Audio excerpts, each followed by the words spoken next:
Hi everyone, this is Natasha. I want to share with you a project that I made. Well, actually it's just a card, but I really like the way it turned out. Many of you know I'm not a big fan of yellow, but I thought I would use this because I got two stamps from StampersBest.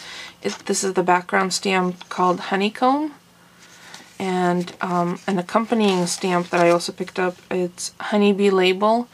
And when I saw these two in the shop, I instantly knew what I wanted to do with them. So what I did is started off with a standard A2 size card, 8.5 by 11 white. This is Staples cardstock, cut in half, folded in half to make the standard 4 1/4 by 5 1/2. And then, where's my stack of paper? The yellow paper, I actually really like this little premium stack that I picked up at, and this is by Nicole, at AC Moore. I think it was $4 or $5 now, I don't remember. This gives me an opportunity to have a rainbow of colors, particularly colors I might not use on a regular basis, available for me to use for cards or little projects. And that's exactly what I did, is I pulled out this yellow, and this is a canvas texture. You can see there's a little bit of a texture in the paper, so it's nice to have that on hand. So that's what I used for the second layer. The initial layer is black, also from that same pack of paper. And then I used this stamp. Now, because it's such a large stamp and I have a metal desk surface, kind of an all-weather surface, I placed it down on my desk and then pushed it down. Obviously there's ink in it, so I'm not going to do that now. Then inked it up with Memento Tuxedo Black, just by turning the pad upside down. Then I placed the paper on top of it. Instead of taking the stamp to the paper, I took the paper to the stamp, and then I rolled over. I put a piece of paper towel over it, and then I rolled my brayer over it to get kind of a haphazard, and I didn't roll it everywhere because I wanted it to be slightly distressed, kind of not stamped everywhere. As you can see, there's some images that are not completely stamped through, but that's always a better way to stamp large stamps. So that's what I did for the background, the background stamp. And then I used my Ellison Education jar die. There you go. Because I knew I wanted to put the jar on the front. And it is 2 layers, because in between the 2 layers I used dimensional adhesive that I pick up from my junk store, because I know it doesn't really need to be archive safe. And then in between I put a piece of this twine, which I do still have some available on my blog, and that's black and white twine. So it's actually just only 3 colors, but if you could see, I'm gonna get closer. The bumblebee, which is the other stamp, is really dimensional. So what I did for the bumblebee, and the bumblebee stamp comes like this. It's a full label. I'm the one who cut it apart because I always get my stamps unmounted. I like the flexibility of being able to separate the pieces if I want to. So I have the sentiment, or the white clover honey, separate. I've cut that apart and mounted it, and I cut the bumblebee apart.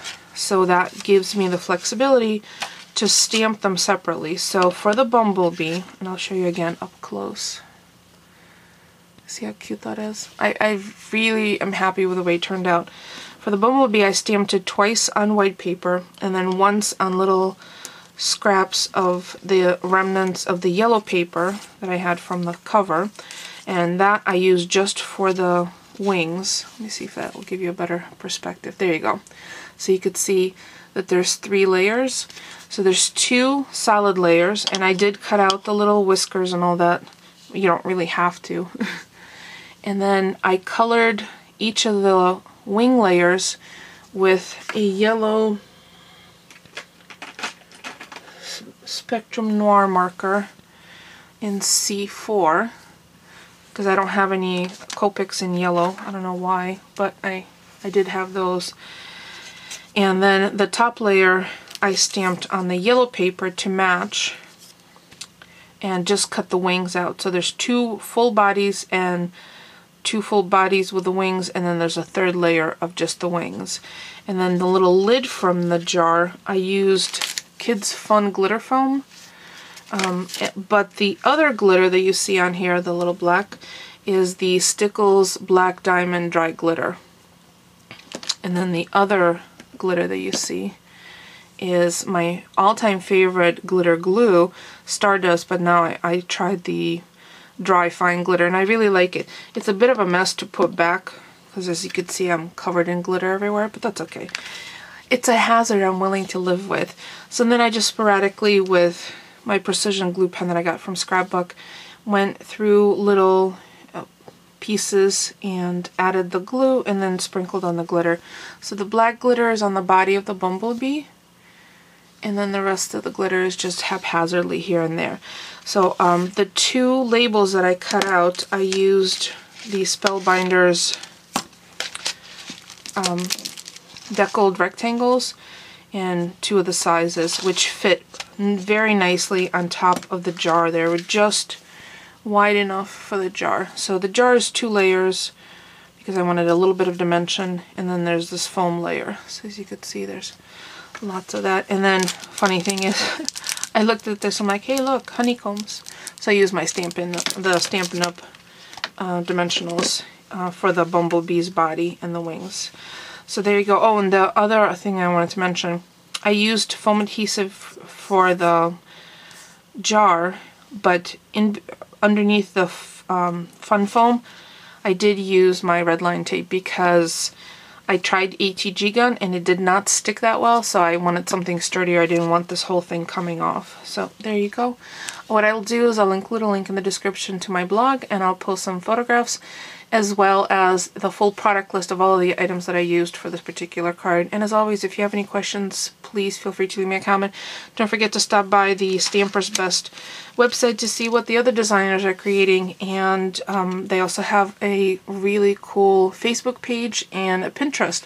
So I'll include links to all of those in the description below. And as always, if you have any questions, just leave me a comment. Thanks for watching, everyone.